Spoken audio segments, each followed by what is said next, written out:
उत्तराखंड के एक ऐसी सैनिक की कहानी जो कि जिनकी आवाज 100 साल बाद वापस उत्तराखंड आई।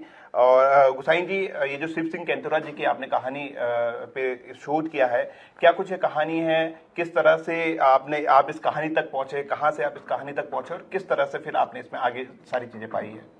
लगभग 1.5 साल पुरानी ये बात है। मैं जो है उत्तराखंड फोक के ऊपर, उत्तराखंड लोकगीतों के ऊपर एक नेट में थोड़ी सी रिसर्च कर रहा था।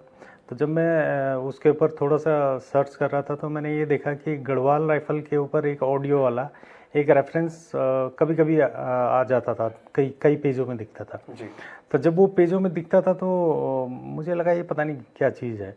फिर उसके ऊपर मैंने जो थोड़ी सी डिटेल में एक्सप्लोरिंग करने स्टार्ट करी तो मुझे ये पता लगा कि जो वर्ल्ड वार फर्स्ट के दौरान जो गढ़वाल राइफल के जो सैनिक थे वो जो क्या ब्रिटेन की तरफ से लड़ाई लड़ने गए और वो जो है जर्मनी में जाके युद्धबंदी हो गए, तो उनमें से एक सैनिक की जो है रिकॉर्डिंग जो है वो हुई है।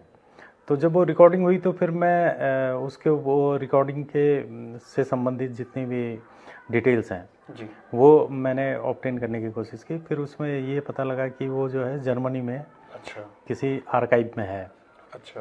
तो जर्मनी के एक यूनिवर्सिटी है जो बर्लिन में है, हैम्बोल्ड यूनिवर्सिटी, उसमें जो है उनके जो साउंड आर्काइव में उसमें वो थी। अच्छा। फिर मैंने उनके साथ में संपर्क स्थापित किया और संपर्क स्थापित करने के बाद में उस रिकॉर्डिंग को मैं लेके आया। तो जानना चाहूंगा, जब आपने शोध की होगी तो क्या रीजन रहा होगा, क्या करना चाहते थे, क्योंकि इतनी बड़ी आर्काइव बनाना, उसके पीछे क्या मकसद रहा होगा सर? नहीं, जब जर्मन ने जब ये युद्धबंदियों को जब अपने आप पकड़ा तो उसके बाद में उन्होंने ये देखा कि विश्व के जो है कई देशों के लोग उनके पास हैं। बिल्कुल। तो उन्होंने कहा कि ये तो हमारे पास में एक रिसोर्स है, बिल्कुल। क्यों ना हम ऐसा करें कि इनके भाषा का एक जो है लिंग्विस्टिक एक सर्वे कर लेते हैं। अच्छा। तो फिर उसके बाद उन्होंने क्या किया कि जितने भी देशों के लोग उनके साथ थे उन सब का जो है उन्होंने रिकॉर्डिंग की। अच्छा। रिकॉर्डिंग वो हर कैंप में जाते थे और उन सब की रिकॉर्डिंग करते थे।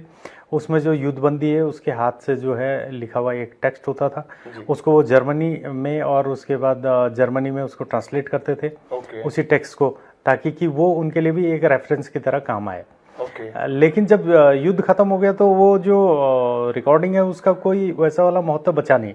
शिव सिंह कैंथोरा जर्मनी में युद्धबंदी रहे, वो हाफ मून कैंप बोल के एक कैंप के रूप में वो फेमस था। तो वहाँ पे जो भी युद्धबंदी रहते थे उनके हालत बहुत अच्छी नहीं थी। कपड़ों को लेके, सैनिटेशन को लेके, फूड को लेके उनके हेल्थ में लगातार गिरावट आती रही। तो लगभग जो है 1917 में वो वहाँ युद्धबंदी रहे और 1919 में उन्हें वहाँ से छोड़ दिया गया और उसके बाद वो लंदन पहुँचे। लेकिन उनका हेल्थ इतना गिर गया था, उनको लंग इन्फेक्शन हो गया था कि उससे वो रिवाइव नहीं कर पाए। तो लंदन में आए तो उनका लंदन में आने के बाद युद्धबंदी से छूटने के बाद में उनका देहांत हो गया। फिर उसके बाद उन्हें जो है लंदन में जो है दफना दिया गया। सर, उसके बाद आपने इस स्टोरी में आगे भी रिसर्च किया होगा कि कहाँ उत्तराखंड में कहाँ से आते हैं, किस तरह से यहाँ पे क्या पाया आपने? सेना से भी तमाम आपने बातचीत करने की कोशिश की होगी, उसके बाद क्या आपने पाया? मैंने उनके गांव लुठियाग में संपर्क स्थापित किया। लेकिन उनके गांव से, क्योंकि ये पुरानी बात हो गई, 100 ईयर से ऊपर की बात है, 100 साल से ऊपर की बात होगी, तो उसमें जो है बहुत ज़्यादा इन्फॉर्मेशन आया नहीं। और फिर गढ़वाल राइफल के भी लोगों के संपर्क में मैं था, लेकिन वहाँ से भी मुझे कोई इन्फॉर्मेशन वैसी मिली नहीं। लेकिन ये कंफर्म है सर कि वो लुठियाल गांव से थे, क्योंकि कैंथोरा को सबसे बड़ा गांव। हाँ, देखिए उसमें मैं आपको ये दिखाना चाहूँगा कि जब मैंने वो वहाँ से क्या बोलते हैं आर्काइव से उनके साथ में संपर्क स्थापित किया, तो उसके साथ में उन्होंने मुझे बहुत सारे डॉक्यूमेंट उन्होंने मुझे प्रोवाइड किए थे। तो वो डॉक्यूमेंट जो है ऐसे नहीं है कि जो आप ये कहें कि ये मतलब ऐसे लिख दिए गए थे। वो बिल्कुल प्रॉपरली टाइप्ड है।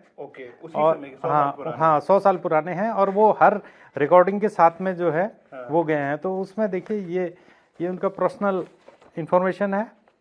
इसमें लुठियाग विलेज लिखा हुआ है। लुठियाग लिखा हुआ है, शिव सिंह कैंथोरा लिखा हुआ है, टिहरी के हैं वो भी लिखा हुआ है। टिहरी हाँ। तो उसमें मैं उनके जो ग्रेव है उसको सर्च करने के लिए भी मुझे बहुत वो करना पड़ा। ये देखिए शिव सिंह कैंतुरा जहाँ पे दफन है, अच्छा, ये उसका जो, लंदन में हाँ है। लंदन में, उसका जो है ग्रेव का कौन से पोजीशन में है, कहाँ पे उसका लोकेशन है, ओके। उसका जो है कॉमनवेल्थ वॉर ग्रेव्स की तरफ से एक पूरा डिटेल जो है वो मैंने लिया है।